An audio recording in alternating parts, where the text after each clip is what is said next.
گرامی، سورہ مائدہ کی ایک آیت کریمہ کا ٹکڑا آپ حضرات کے سامنے تلاوت کرنے کا شرف حاصل کیا۔ رب کائنات ارشاد فرماتا ہے وقال اللہ انی معکم، اور اللہ نے فرمایا میں تمہارے ساتھ ہوں۔ لئن اقمتم الصلاة وآتیتم الزکاة وأقرضوا اللہ قرضا حسنا، جب کہ تم نمازوں کو قائم کرو، زکوٰۃ ادا کرو اور اللہ کو قرض حسن دیتے رہو۔ لَأُكَفِّرَنَّ عَنْكُمْ سَيِّئَاتِكُمْ، میں تمہاری تمام سیئات کو معاف کر دوں گا۔ وَلَأُدْخِلَنَّكُمْ جَنَّاتٍ، اور میں ضرور تمہیں ایسے باغات میں داخل کروں گا تجری من تحتها الانہار، جس کے نیچے نہریں رواں ہیں۔ فمن کفر بعد ذلك منکم، تو تم میں سے جو کوئی اس کے بعد اس کا انکار کرے، فقد ضل سواء السبیل، تو وہ ضرور راہ راست سے بہک چکا۔ حضرات، بظاہر اور شان نزول یہ مخصوص وقت میں نازل ہوا۔ یہ آیت کریمہ کا نزول اس وقت ہوا جب کہ حضرت موسیٰ علیہ السلام کی قوم کو اللہ نے مدد فرمائی اور فرعون کو تباہ و برباد کیا۔ اپنے نبی حضرت موسیٰ علیہ السلام سے رب نے ارشاد فرمایا تم اپنی قوم سے کہو کہ اللہ کے راستے میں نکلو، اللہ تمہاری مدد فرمائے۔ سبحان اللہ۔ یہ اس کا نزول اگرچہ خاص وقت میں ہے، لیکن اس کا حکم عمومیت پر دلالت کرتا ہے۔ یہ حکم تا قیام قیامت جاری و ساری رہے گا۔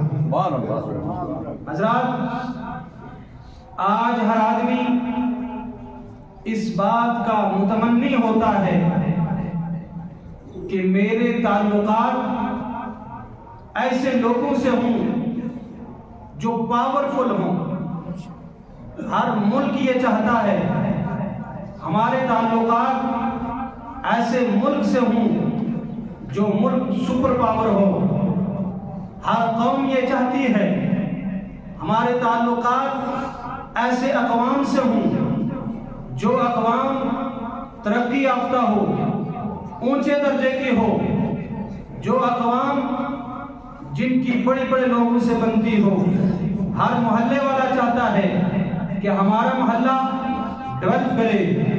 ہر شہر چاہتا ہے، شہر والے لوگ چاہتے ہیں کہ ہمارا شہر تمام شہروں سے زیادہ ترقی کرے، اور ان کے تعلقات بہتر بنانے کے لیے وہ دن و رات تگ و دو میں رہتے ہیں تاکہ ہمارا ملک ترقی کرے، ہماری قوم ترقی کرے، ہمارا علاقہ ترقی کرے، ہماری تحصیل ترقی کرے، ہمارا ضلع ترقی کرے۔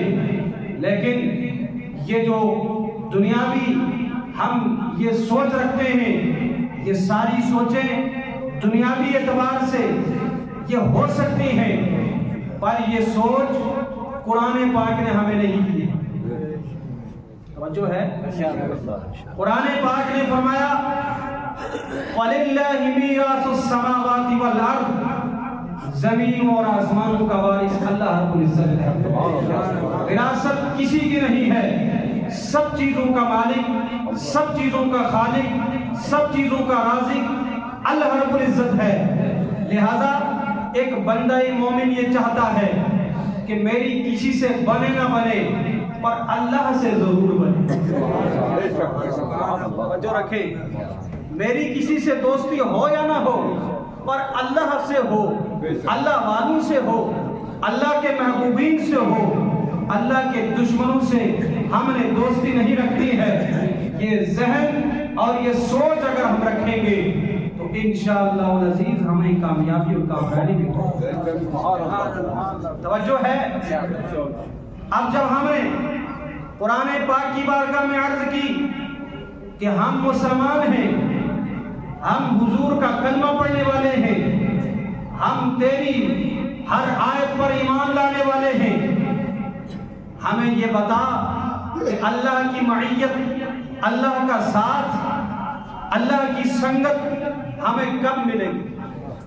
توجہ ہے؟ تو قرآن پاک نے پکار کر کہا قال اللہ انی معکم، اور لوگوں اگر میری سنگت چاہتے ہو، اگر میرا ساتھ چاہتے ہو، اگر تم یہ چاہتے ہو تو میں تمہارے ساتھ ہو جاؤں، تو تمہیں چند کام کرنے ہوں گے، تمہیں چند کام کرنے ہوں گے۔ نیند سے بیدار بھی ہونا پڑے گا تبھی بات سمجھ میں آئے گی، جو ہے تمہیں چند کام کرنے ہوں گے، تب تمہیں اللہ کا ساتھ مل جائے گا۔ رب کائنات نے خود ارشاد فرمایا لَإِنْ أَقَمْتُمُ الصَّلَاةَ، اگر تم چاہتے ہو کہ اللہ کا ساتھ ملے، اللہ کی سنگت ملے، اللہ کی دوستی ملے، تو تمہیں سب سے پہلے نمازوں کو قائم کرنا ہوگا۔ لیکن آج ہمارا حال کیا ہے؟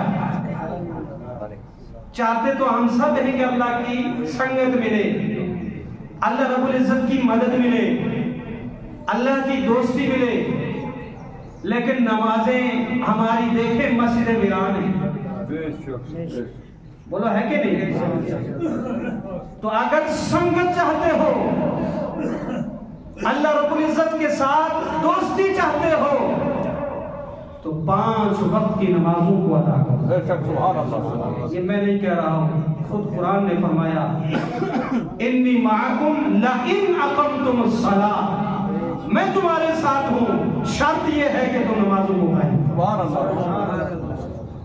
وَآتَيْتُمُ الزَّكَاةَ، اگر میری سنگت چاہتے ہو تو دوسری شرط یہ کہ زکاتوں کو بھی ادا کرتے رہو، اپنے مالوں کی زکات کو ادا کرتے رہو۔ کتنی چیزیں ہو گئی؟ 2 چیزیں۔